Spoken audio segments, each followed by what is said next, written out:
जी बिस्मिल्लाहिर्रहमानिर्रहीम अस्सलाम वालेकुम वरहमतुल्लाहि वबरकातुहू। मेरा नाम है डॉक्टर मोहम्मद मुज़म्मिल हसन। एक नए सेशन के साथ आपकी खिदमत में हाज़िर हैं जी। दो चीज़ों पे आपसे बात करेंगे और ये बातें जो हैं वो जो हमारा छोटा फार्मर है जी उससे उनका ताल्लुक़ है, बड़ा गहरा ताल्लुक़ है।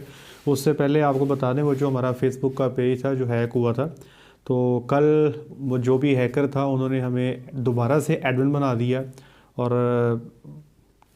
पोस्ट भी की उन्होंने पेज पे और हमसे माफ़ी भी मांगी कि आप दोबारा से अपना काम शुरू करें जी। तो कल मैंने पोस्ट लगाई फेसबुक पेज पे, लोगों को बताया कि भाई ये मामला हुआ था जिसकी वजह से 6-7 दिन हम जो पोस्ट नहीं कर सके, और नया जो पेज बनाया था उसको मैंने लिंक भी दिया।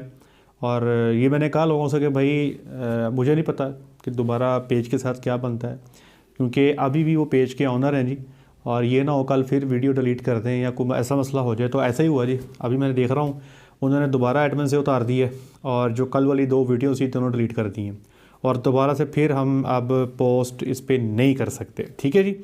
तो एक तो ये आपको अपडेट दे दी है। पीएम का जो है आपका प्राइम मिनिस्टर का जो है ना जी सिटीज़न पोर्टल, वहाँ मैंने कंप्लेंट की हुई है, कुछ 4 दिन हो गए हैं। लेट्स सी क्या रिस्पांस आता है वहाँ पे, उसके बाद देखते हैं क्या बनता है, पेज बचता है या नहीं बचता। तो आगे अब हम बात करेंगे जो हमारा सेशन है आज का। मुलाकात थी जी कल एक फार्मर के साथ। अच्छा, मैं एक फार्मर के साथ आज जी उधर सत्याना रोड में हम गए हुए थे, वहाँ पे कोई जगह देख रहे थे डेयरी फार्म के लिए, हम सिलेक्शन कर रहे थे। तो उसके बाद एक फार्मर के पास बैठ गए, छोटा सा फार्मर था, उसने कोई 5-6 भैंसें रखी हुई थी, कोई 3-4 उसकी कटियाँ होंगी, कोई 3-4 बकरियाँ होंगी। तो चाय का कप पीने बैठे तो मैंने बुज़ुर्गों से पूछा, मैंने कहा जी ये बताएं कि ये जो कट्टा और कट्टी आपने रखे हैं तो आप इनको बड़े शौक़ से पालते हैं जी? उन्होंने कहा जी बहुत शौक़ से पालते हैं। मैंने कहा जी आप सेल क्यों नहीं करते? नहीं जी हम ये काम नहीं कर सकते, हमें तो ना जी जैसा भी हो हमारी तसल्ली नहीं होती कि जब तक गाय या भैंस का बच्चा उसके पास ना हो तो हमारी तसल्ली नहीं होती। मैंने उनसे कहा, बुज़ुर्गों से, मैंने कहा एक बात बताएं, कभी आपने ये कैलकुलेट किया है कि ये कट्टा या कट्टी आपको कितने में पड़ता है? वो कहते छोड़ें डॉक्टर साहब, हमारा घर का पट्ठा होता है, ये होता है, ऐसे होता है, वैसे होता है, हमें महसूस नहीं होता। मैंने कहा चलें एक काम करते हैं, फारिग बैठे हैं, चाय का इंतज़ार कर रहे हैं, तो थोड़ा सा हम हिसाब किताब कर लेते हैं। तो पहले तो वो आमादा नहीं हो रहे थे, फिर थोड़ा सा उनको इंसिस्ट किया तो वो मान गए। मैंने कहा चलें ये बताएं आप इसको दूध कितना पिलाते हैं, बल्कि उससे भी पहले मैंने उनसे ये पूछा कि ये बताएं कि आप इसको कट्टे को बेचते कब हैं? वो कहते जी कि हम तकरीबन 1.25-2 साल पे इसको बेच देते हैं। तो मैंने पूछा भाई आपके इस पर ख़र्चा कितना है, सॉरी कितने का बिक जाता है? वो कहते जी यही कोई 40-45 या 50 का बिक जाता होगा। मैंने कहा चलें जी हम इसको 50,000 का मान लेते हैं कि आपका बिक जाता होगा, ठीक है जी, 60 कर लें आप। तो मैंने कहा ख़र्चा इसका गिनते हैं आप। पूछा कि आप कितना दूध पिलाते हैं? तो कहते जी दूध का हिसाब तो कोई नहीं। मैं कहा एक काम करते हैं, आप ये बताएं कि भैंस का कौन सा थन आप देते हैं? वो कहते जी एक अगला थन देते हैं और एक पिछला थन देते हैं। मैंने कहा जी आधी भैंस आप मिल कर लेते हैं, आधी भैंस आप उस बच्चे को पिला देते हैं, ठीक है जी। तो हमने कैलकुलेशन की तो तकरीबन कोई 40,000 का दूध बन रहा था जी। उस रीजन में जहाँ वो बैठे थे वो भैंस का दूध 100 रुपया लीटर बेच रहे थे जी। तो 40,000 का दूध जो था वो बच्चा उनका कट्टा या कट्टी पी रहा था। तो रोज़ाना का 100 रुपया ख़र्चा लगाएं, हालांकि ज़्यादा हो गया। तो 2 साल का कट्टा जो था ना उनको वो तकरीबन 1 लाख रुपए में पड़ रहा था। तो मैंने उनसे पूछा, मैंने कहा जी ये बताएं कि 1 लाख में सिर्फ खुराक का ख़र्चा डाल के ये कट्टा आपको इतने में पड़ रहा है, ना मैंने इसमें वैक्सीन की कॉस्ट डाली, ना इसमें मैंने डिवर्मिंग की का ख़र्चा डाला, ना मैंने आपकी इसकी मेहनत डाली, तो आप इसको 50 में सेल करते हैं, तो आपका क्या ख्याल है कि आप नुकसान कर रहे हैं? तो इस पर क्या राय है आपकी? तो वो कहते हैं डॉक्टर साहब हमें बेशक नुकसान ही करते होंगे, लेकिन हम इसको जो है ना जी छोड़ नहीं सकते। हम आम बड़े फार्मों की तरह नहीं कर सकते कि बच्चे को माँ से अलहदा कर दें, हमने तो जिसको पालना ही पालना है। फिर मैंने उनसे पूछा कि जी एक बात बताएं, हम बफलों में, भैंसों में सेक्स सीमन का कॉन्सेप्ट लेके आ रहे हैं, तो अगर मैं आपसे कहूं कि ऐसा टीका रखवाएं जिससे कट्टी ही आएगी तो आप क्या रखवाएंगे? तो वो कहते जी बड़े शौक़ से हम रखवाएंगे।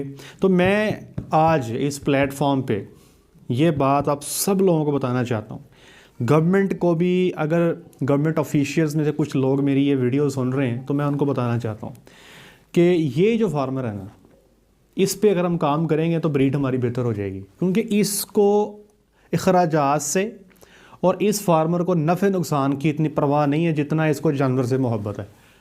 उसको बिल्कुल परवाह नहीं है कि ये कटा खड़ा मुझे नुकसान करता है, नहीं जी, उसको इश्क है कि जी ये जानवर जो है ये मेरी भैंस का बच्चा है और मैंने इससे अलहदा नहीं करना। यहाँ पे मेहनत करें, इनकी ब्रीड को इम्प्रूव करें। और ये वो लोग हैं जो पाकिस्तान के डेयरी का एक बहुत बड़ा इनका हिस्सा है। कॉर्पोरेट सेक्टर तो बहुत थोड़े हैं, कमर्शियल फार्म भी बहुत थोड़े हैं, ये 8, 10, 12, 14, 15 गायों भैंसों वाले बहुत ज़्यादा लोग हैं। और ये लोग जो हैं जानवरों के साथ इश्क करते हैं। मुझे पता है, मैं कई सारे फार्मर्स के साथ काम किया है, जब भी कभी फार्म पे पैसों की ज़रूरत पड़ती है ना, तो वो झोटियाँ भी सेल कर देते हैं, कट्टियाँ भी सेल कर देते हैं, भैंसें भी सेल कर देते हैं, सब कुछ चलता है। लेकिन ये वो लोग हैं जो बहुत मजबूरी पे भी जानवरों को अपने सीने से लगा के रखते हैं। और आप यकीन करें, अगर हमने अपनी ब्रीड को इम्प्रूव करना है ना, तो ये लोग हमारे लिए सोना है। तो मुझे बड़ी खुशी थी उन बुज़ुर्गों से मुलाकात की, तो मैंने सोचा कि आपसे ज़रूर डिस्कस करूं। अच्छा, दूसरे नंबर पे जो आपसे इशू डिस्कस करना था, आज एक साहब का फ़ोन आया। पहले भी उनसे काफ़ी रब्ता था और वो डेयरी फार्मिंग करना चाहते थे, तो उनका मुझे आज फ़ोन आया, घबराए हुए थे।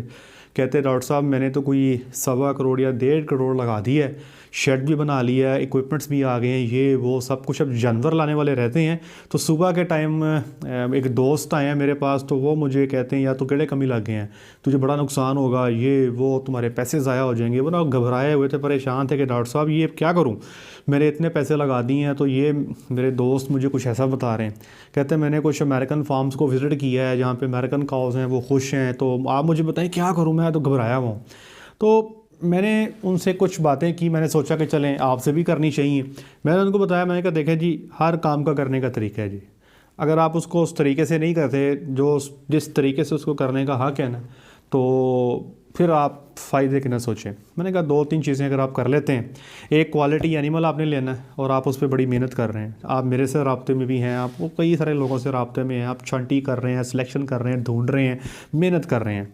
मैं कहा एक तो अच्छा जानवर लेना है आपने, दूसरा आपने अपने जानवरों की फीडिंग पे पूरा जोर देना, खुद फीड बनानी है, साइलेज पे जोर देना, कोई कंप्रोमाइज़ नहीं करना। भाई बेलें लेके महंगा साइलेज डाल के 12-12, 13-13 रुपये किलो डाल के फिर हम प्रॉफिट निकालने बैठ जाएँ तो बहुत मुश्किल हो जाता है। अब वो फार्मर जहाँ पर तो देखें नहीं साइलेज का मसला है, वो एक अलग चैप्टर, लेकिन वो फार्मर जो साइलेज के इलाकों में बैठे हैं जहाँ पे मकई लगती है, अगर वो भी अपना बेलों वाला साइलेज यूज़ करेंगे जिसमें ना क्वालिटी पूरा साल एक जैसी मिलती है और रेट बहुत ऊपर नीचे होते रहते हैं, तो फिर इकनॉमिक्स तो भाई वर्कआउट नहीं होती। मैंने कहा जी फीड में आपने ज़ोर देना है। तीसरे नंबर में मैंने कहा कि भाई जो तीसरा इंपॉर्टेंट काम है आपके करने वाला, आपने अपने जानवरों से मिलने वाले दूध को मार्केट में सेल करना है। वो कहते हैं डॉक्टर साहब हमारे यहाँ पे 80-82 में सेल हो रहा है। एक दफ़ा तो मैंने सोचा, मैं कहा यार जिस इलाके में बैठे हैं वहाँ पे 80-82 रेट की समझ नहीं आती। फिर वो कहते हैं कि ये जो रेट है ये दूध वाली कंपनीज हमें दे रही हैं। और मैं कहा भाई आपने दूध वाली कंपनीज को फोकस नहीं करना, आप उनको बेशक दूध दें, अपनी टोटल प्रोडक्शन का 30% दें, 40% दें, 50% दें, लेकिन आपने मार्केट को टच करना है। आप 100 रुपये पे 110 पे अपना दूध निकाल सकते हैं। अब देखें मिनी बजट आया जी, आपकी बाईपास फैट पिछले साल स्टार्ट में 6000 की थी, अब वो 14000 की हो चुकी है। मिनरल के 5-5, 6-6 के बोरे 8-8, 9-9 के हो चुके हैं। बाईपास फैट जो है 9000 तक चली गई है।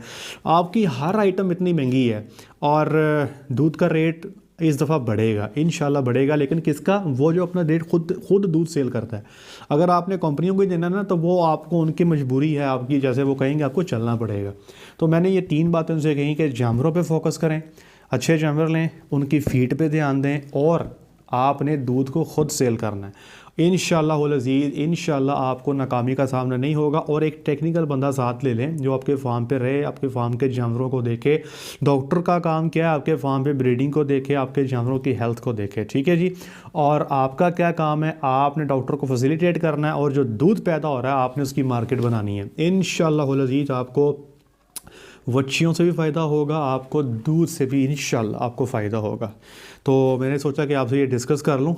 और आज तक के लिए इतना ही। अपना ख्याल रखिएगा, दुआ में याद रखिएगा, 5 वक्त की नमाज़ अदा कीजिएगा। अस्सलाम वालेकुम।